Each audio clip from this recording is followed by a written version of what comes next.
কেমন আছো তোমরা সবাই? আশা করি তোমাদের বড়দিন সকলের ভালো কেটেছে। সবাইকে মেরি ক্রিসমাস। মেদিনীপুরে শুরু হয়ে গেছে চার্চের মেলা। এই মেলার জন্য মেদিনীপুরবাসী প্রায় 1 বছর ধরে অপেক্ষা করে। চারিদিক সেজে উঠেছে আলোর ঝলকে। শুধু মেদিনীপুর না, দূর দূরান্ত থেকে এই মেলা দেখার জন্য লোক আসেন।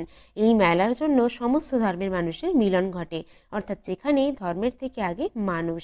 যারা মেদিনীপুরে এসছো তারা অবশ্যই এই মেলা দেখবে। মেদিনীপুর থেকে যারা ভিডিওটি দেখছো অবশ্যই লাইক করে দিও এবং শেয়ার করো। চার্চের মেলা বসে মেদিনীপুর শহরের কেরানীতলার চার্চ স্কুলের মাঠে। আমরা সবাই মিলে কাল গিয়েছিলাম চার্চের মেলা দেখতে। সেখানেই আমরা খাওয়া দাওয়া করেছিলাম। এই মেলাতে পিঠে পুলির দোকানও ছিল। কালকের সন্ধ্যাবেলাটা আমাদের বেশ মজায় কেটেছে। প্রত্যেক বছর এই মেলার জন্য আমিও অনেক অপেক্ষায় থাকি। মেলাতে আমরা সবাই মিলে ঘুগনি, ফুচকা, পিঠে, নিরামিষ ডাল বড়া, এগরোল, চাউমিন খেয়েছিলাম। এবছর মেলাতে বসেছে বাচ্চা এবং বড়দের জন্য বিভিন্ন ধরনের রাইড। দোকান নিয়ে তো কিছু বলারই নেই, যে